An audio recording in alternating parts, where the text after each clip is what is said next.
ಏನು ಬೇರೆ ಆ ಮಾತನ್ನು ಒಂದು ಸಾರಿ ಓದೋಣ ಪ್ರೇರೆ.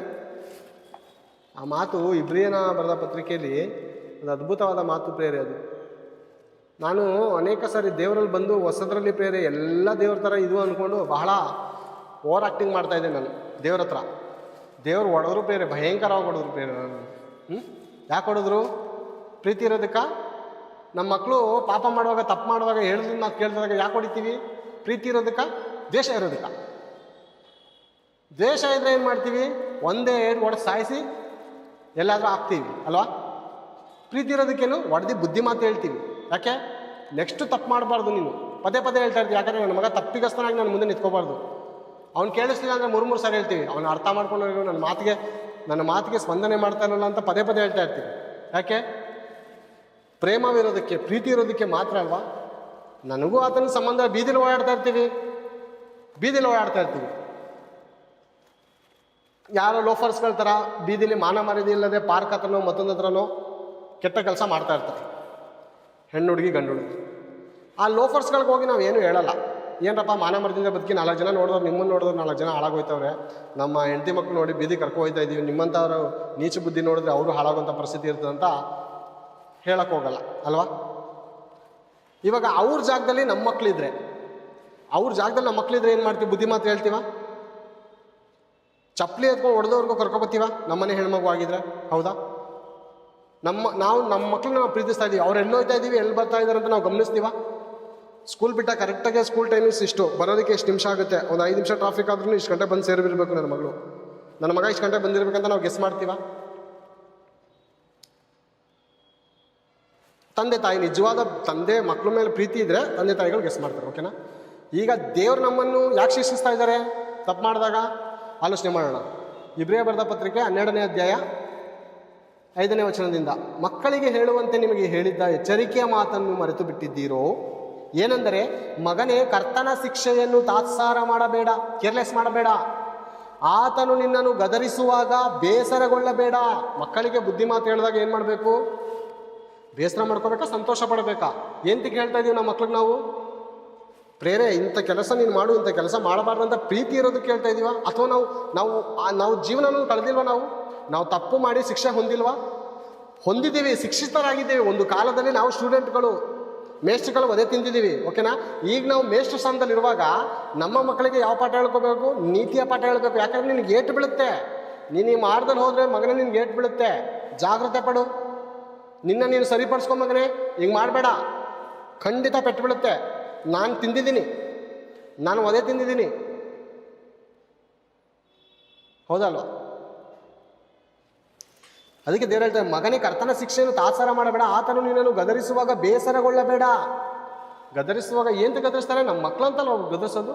ನನ್ನ ಮಗ ಬುದ್ಧಿ ಕಲಿತು ನೀತಿ ನ್ಯಾಯದ ಮಾರ್ಗದಲ್ಲಿ ನಡಿಲಿ ಅಂತ ದೇವರು ಗದರಿಸೋದಲ್ವಾ?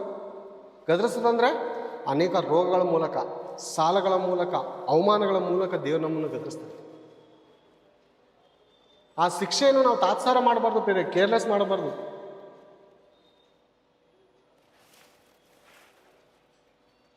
ಅರ್ಥ ಮಾಡ್ಕೊಳ್ಳೋಣ ಬೇರೆ ದೇವ್ರ ಮನಸ್ಸು.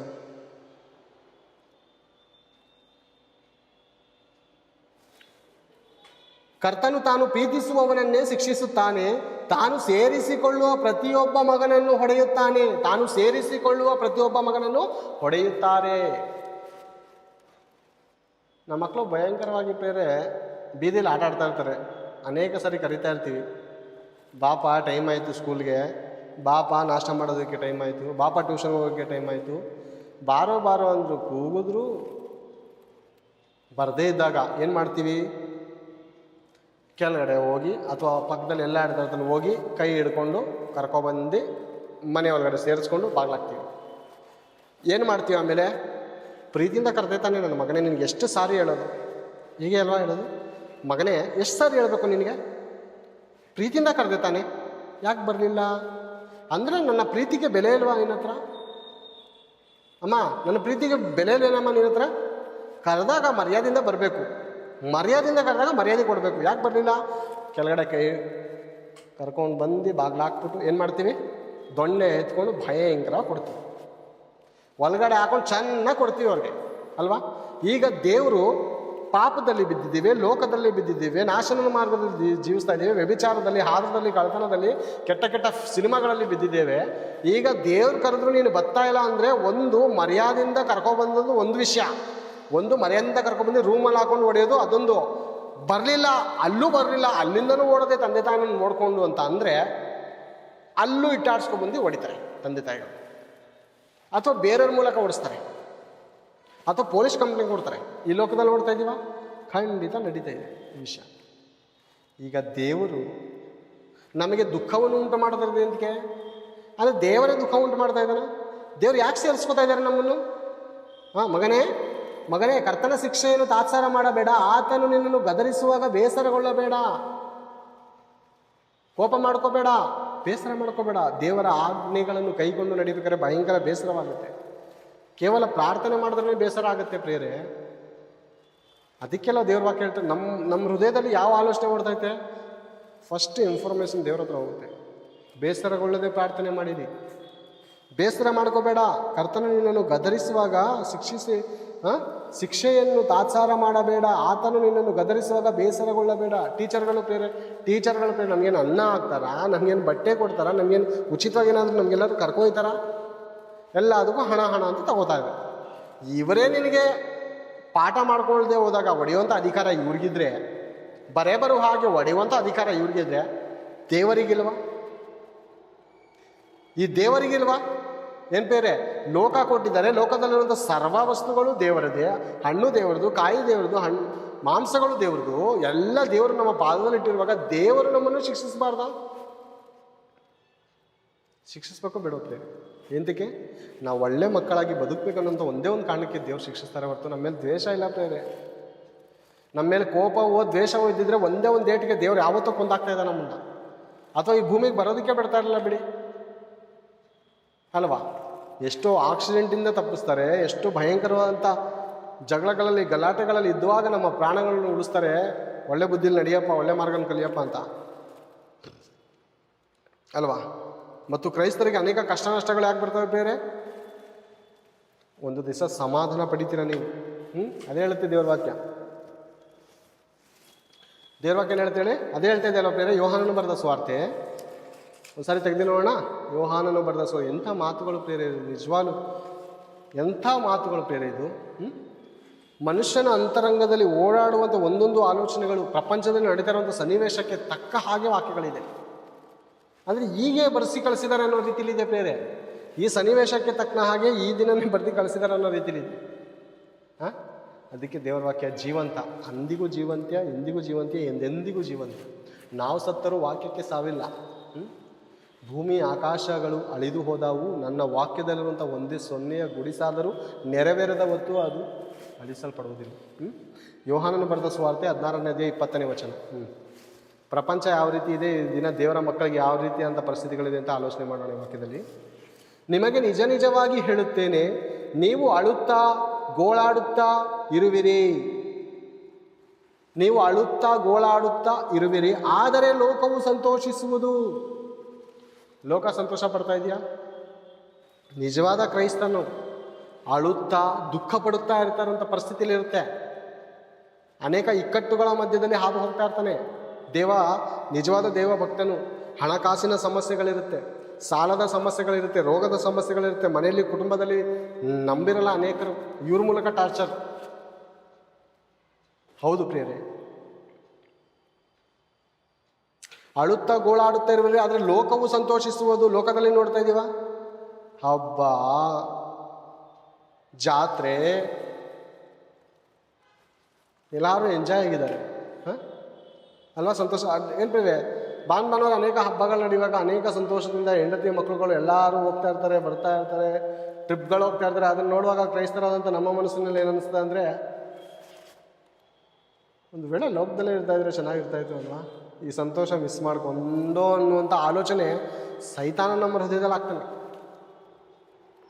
ಅದಕ್ಕೆ ಯೇಸು ಪ್ರಭು ಎಷ್ಟು ಚೆನ್ನಾಗಿ ಬರೆಸಿದ್ದಾರೆ ನೋಡಿ. ನೀವು ದುಃಖ ಪಡ್ತೀರಾ, ಲೋಕವು ಸಂತೋಷಿಸುವುದು, ಆದರೆ ನಿಮ್ಮ ದುಃಖವು ನೋಡಿ. ಇನ್ನೊಂದು ಮಾತು ಅದೇ ಹೇಳ್ತಾ ಇದ್ದಾರೆ ನೋಡಿ ಕೆಳಗಡೆ. ಆದರೆ ಲೋಕವು ಸಂತೋಷಿಸುವುದು, ನಿಮಗೆ ನಿಜವಾಗಿ ಹೇಳುತ್ತೇನೆ, ದುಃಖವಾಗುವುದು, ಆದರೆ ನಿಮ್ಮ ದುಃಖವು ಹೋಗಿ ಆನಂದ ಬರುವುದು. ಒಬ್ಬ ಸ್ತ್ರೀ ಹೆರುವಾಗ ತನ್ನ ಬೇನೆಯ ಕಾಲ ಬಂತೆಂದು ಆಕೆಗೆ ದುಃಖವಾಗುತ್ತದೆ, ಆದರೆ ಕೂಸನ್ನು ಹೆತ್ತ ಮೇಲೆ ಲೋಕದಲ್ಲಿ ಒಬ್ಬ ಮನುಷ್ಯನು ಹುಟ್ಟಿದಾನೆಂಬ ಆನಂದದಿಂದ ಸುಖವಾಗಿರುವಳು. ಏನು ಬೇರೆ, ಲೋಕ ಸಂತೋಷಿಸುತ್ತಾ ಖಂಡಿತ ಸಂತೋಷಿಸುತ್ತೆ, ನಮಗೆ ದುಃಖ ಆಗುತ್ತಾ ಖಂಡಿತ ದುಃಖವಾಗುತ್ತೆ. ದುಃಖ ಪಡುವವರೇ ಧನ್ಯರು, ಸಮಾಧಾನ ಹೊಂದುವರು. ದುಃಖ ಪಟ್ಟರೆ ಸಮಾಧಾನ ಸಿಗುತ್ತೆ. ಮೊದಲೇ ಸಮಾಧಾನ ಪಟ್ಟರೆ ದುಃಖ ಸಿಗುತ್ತೆ. ಈ ಒಂದು ರೀತಿನ ಆಲೋಚನೆ ಮಾಡ್ಕೊಳ್ಳಿ ಪ್ರೇರೆ. ತಾಯಿ ಗರ್ಭದಿಂದ ಮೊದಲನೇ ಸಾಗುತ್ತೆ ಹುಟ್ಟಿ ಬರುವಾಗ ಮಗು ಒಂದು ವೇಳೆ ಅಳ್ಳಿಲ್ಲ ಅಂದರೆ ಡಾಕ್ಟರ್ಗೆ ಡೌಟ್, ಮಗು ಯಾಕೋ ಸೈಲೆಂಟಾಗಿದೆ, ಹೋಗ್ಬಿಟ್ಟಿದೆಯಾ ಬದುಕಿದೆಯಾ ಅಂತ ಡೌಟ್ ಮೇಲೆ ಏನು ಮಾಡ್ತಾರೆ, ಬೆನ್ನ ಮೇಲೆ ಬೇರೆ ಬಗ್ಗಿಸಿ ಕಾಲು ಹಿಡ್ಕೊಂಡು ಪಟಾಪಟ ಅಂತ ಹೊಡಿತಾರೆ. ಮಗುಗ ತಡೀತಾ ಅಂದರೆ ಅವ್ರಿಗೆ ಗೊತ್ತು ಬೇರೆ, ಈತನು ಅಳ್ಳಿಲ್ಲ ಅಂತ ಅಂದರೆ ಡೇಂಜರ್ ಪೊಸಿಷನಲ್ಲಿದ್ದಾನೆ. ಮಗು ಅಳ್ತಾ ಇಲ್ಲ ಅಂದರೆ ಡೇಂಜರ್ ಪೊಸಿಷನ್, ಸತ್ತೋಗಿದೆ ಏನೋ. ಈಗ ಒಡೆದು ಅಳಿಸ್ತೀನಿ ಅತ್ತೆ ಉಸಿರಾಟದ ತೊಂದರೆಯಿಂದ ಹೊರಗಡೆ ಬರ್ತಾನೆ. ಒಂದು ಉಸಿರಾಟದ ತೊಂದರೆಯಿಂದ ಅದು ಹಾಗೆ ಇರ್ಬೋದೇನೋ, ಪ್ರಾಣ ಹೋಗುವಂಥ ಸಂಭವ ಇರುವಂಥ ಪರಿಸ್ಥಿತಿ ಇದ್ದಾಗ ಬೆನ್ನಿನ ಮೇಲೆ ಹೊಡೆದು ಉಸಿರಾಡುವಂಥ ಪರಿಸ್ಥಿತಿಗೆ ತರ್ತಾರೆ. ಮಗು ಅಳುತ್ತಾ ಖಂಡಿತ ಅಳುತ್ತೆ. ಹಾಗೆ ಹೇಳ್ತಾ ಇರುತ್ತಾ, ತಾಯಿ ಎದೆಯಲ್ಲಿ ಬಂದು ಹಾಲು ಕುಡಿಯುವಾಗ ಆವಾಗ ನೆಮ್ಮದಿ ಇರುತ್ತೆ. ದೇವರು ಒಂದು ಮಾತು ಹೇಳಿದ್ರು, ದಾವೀದನ ಮೂಲಕ ಒಂದು ಮಾತು ಹೇಳಿದರೆ, ತಾಯಿಯ ಗರ್ಭದಿಂದ ನನ್ನನ್ನು ಬರಮಾಡಿದವನು ನೀನಲ್ಲವೋ, ತಾಯಿಯ ಎದೆಯಲ್ಲಿ ನಿಶ್ಚಿಂತೆಯಿಂದ ಇರಿಸಿದವನು ನೀನಲ್ಲವೋ. ಅಂದರೆ ಒಂದು ದಿವಸ ನಿಶ್ಚಿಂತೆಯಿಂದ ಮಗು ಇರುತ್ತೆ. ಚಿಂತೆ ಇಲ್ವಾ? ತಾಯಿಗೆ ಚಿಂತೆ ಇರುತ್ತೆ, ಮಗು ಚಿಂತೆ ಇರುತ್ತಾ? ಇಲ್ಲ. ಆ ತಾಯಿಗೂ ಏನು ಚಿಂತೆ ಇರುತ್ತೆ, ಬೇರೆ ಸಮಯ ಇದ್ದಾಗ ಅಯ್ಯೋ ಈ ನೋವು ಯಾವಾಗ ಹೋಗುತ್ತೋ, ಮಗು ಯಾವಾಗ ಬರುತ್ತೋ ಅಂತ ಈತಳಕ್ಕೆ ದುಃಖ ಇರುತ್ತೆ. ಮಗು ಹುಟ್ಟಿದ ಮೇಲೆ ಆತಳ ಬೇನೆ ಎಲ್ಲ ಮರೆತು ಮಗುಗೆ ಅಪ್ಕೊಂಡು ಸಂತೋಷ ಪಡ್ತಾಳೆ ಬೇರೆ. ನಿಮ್ಮ ಜೀವಮಾನದ ಕಷ್ಟ ದುಃಖ ಸಂಕಟಗಳು ಬೇರೆ ಕ್ಷಣಿಕವಾದದ್ದು. ಮರಣ ಎನ್ನುವಂಥದ್ದು ಕ್ಷಣಿಕವಾದದ್ದು ಬೇರೆ. ಮರಣ ಎನ್ನುವಂಥದ್ದು ಅಕಸ್ಮಾತಾಗಿ ಬರುವಂಥದ್ದು, ಹೇಳದೆ ಬರುವಂಥದ್ದು. ಹೇಳೇ ಬಂದರೆ ನಾವು ಹೇಗಿರ್ತೀವಿ ಬೇರೆ, ದುಃಖದಿಂದನೇ ನರಳಿ ಸಾಯ್ತಾ ಇರ್ತೀವಿ. ಯಾರಿಗಾದ್ರೂ ರೋಗ ಇದೆ, ನೀವು ಇಷ್ಟು ದಿವಸದಲ್ಲಿ ಸಾಯ್ತೀರಾ, ನಿಮ್ಮ ಆಸೆ ಆಕಾಂಕ್ಷೆ ಏನಿದೆ ಅವ್ರನ್ನ ತೀರಿಸಿ ಅಂತ ಅವ್ರ ಮನೆಯವ್ರಿಗೆ ಹೇಳ್ಬಿಡ್ತಾರೆ. ಇವ್ರಿಗೂ ಗೊತ್ತಾಗ್ಬಿಡುತ್ತೆ. ಅವ್ರ ಜೀವನ ಪ್ರೇರೆ ಸಂತೋಷದಿಂದ ಇರ್ತಾರ? ಆಲೋಚನೆ ಮಾಡ್ಬಿಟ್ರೆ ಸಂತೋಷದಿಂದ ಇರ್ತಾರ? ನಗ್ನಗ್ತಾ ಇರ್ತಾರ? ಅದೇ ಗೊತ್ತಿಲ್ಲದೆ ಮರಣ ಬತ್ತು ಅಂದ್ಕೊಳ್ಳಿ, ಬದುಕ್ತಾ ಆ ಟೈಮಲ್ಲಿ ನಗ್ನಗ್ತಾ ಇದ್ದೂ ಸಾಯೋ ಪರಿಸ್ಥಿತಿ ಇರುತ್ತೆ. ಫಸ್ಟಾಗಿ ಗೊತ್ತಾದರೆ ನರಳಿ ಸಾಯ್ತಾ ಇರ್ತಾನೆ ಮನುಷ್ಯ. ನಾನು ಇನ್ನೇನು ಸತ್ತೋಯ್ತೀನಿ, 2 ದಿವಸ ಸತ್ತೋಯ್ತೀನಿ, 3 ದಿವಸ ಸತ್ತೋಯ್ತೀನಿ, ನೆಮ್ಮದಿ ಇರಲ್ಲ ಪ್ರೇರೆ. ದೇವರ ಚಿತ್ತಾನುಸಾರವಾಗಿ ದುಃಖ ಬರ್ತಾ ಇದೆ ಅನ್ನುವಂಥ ಮಾತನ್ನು ನಾವು ಮರಿಬಾರ್ದು. ಆಲೋಚನೆ ಮಾಡಿ. ಕೊನೆಯದಾಗಿ ಓದಿ ಮುಗಿಸ್ಕೊಳ್ಳೋಣ. 2 ಕೊರಿಂಥದವರಿಗೆ ಬರೆದ 2ನೇ ಪತ್ರಿಕೆ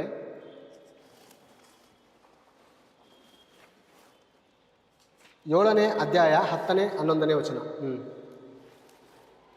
ಕೊರಿಂಥದವರಿಗೆ ಬರೆದ 2ನೇ ಪತ್ರಿಕೆ 7ನೇ ಅಧ್ಯಾಯ 10, 11ನೇ ವಚನ.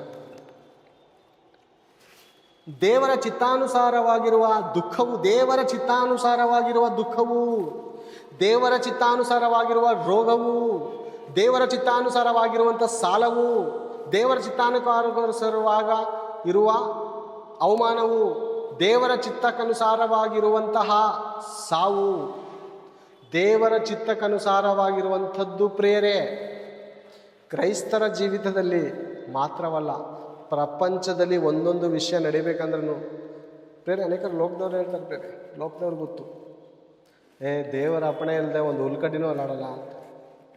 ಅವರು ಗೊತ್ತು. ನಮಗೇನು ಗೊತ್ತು? ನಮಗೇನು ಗೊತ್ತು? ಆಶೀರ್ವಾದದ ವಾಕ್ಯಗಳನ್ನು ಮಾತ್ರ ರೆಡ್ ಪಿಂಕಲ್ಲಿ ಅಥವಾ ಹಸಿರು ಪಿಂಕಲ್ಲಿ ಸ್ಕೆಚ್ ಪೆನ್ನಲ್ಲಿ ಗೀಟ್ ಹಾಕೊಳ್ಳೋದು ಗೊತ್ತು ನಮಗೆ. ಏನು? ಆಶೀರ್ವಾದದ್ದು ಮಾತ್ರ. ದೇವರು ನೀನು ಹೋಗುವಾಗಲೂ ಕಾಪಾಡ್ತಾನೆ. ಈ ದುಃಖಕರವಾದದ್ದು ಬರ್ಕೊಳ್ಳಲ್ವಾ?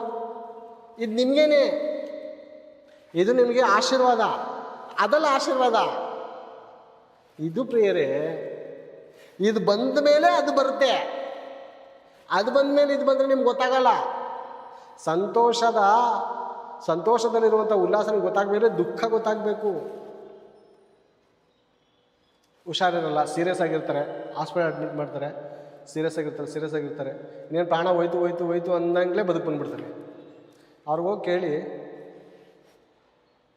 ಹೇಗಪ್ಪ ಇತ್ತು ಹಾಸ್ಪಿಟ್ಲಲ್ಲಿ, ತುಂಬ ಸೀರಿಯಸ್ ಕಂಡೀಷನ್ ಹೀಗೇಗಿದೆಯಪ್ಪ ಅಂದರೆ 2-3 ದಿವಸದಿಂದ ತುಂಬ ಆರಾಮಾಗಿದ್ದೀನಿ, ತುಂಬ ಸುಖವಾಗಿದ್ದೀನಿ. ಆಗ ಇದ್ದಂಥ ನೋವು ಭಯಂಕರ ಸಾಯ್ತಾ ಬದುಕಿದ್ದೀನಿ ಅಂತ ಅಲ್ವಾ. ಅಂದರೆ ಈಗ ಸಂತೋಷವಾಗಿದ್ದಾನೆ, ಆಗ ದುಃಖವಿತ್ತು. ದೇವ್ರ ವಾಕ್ಯ ಏನು ಹೇಳುತ್ತೆ? ದೇವ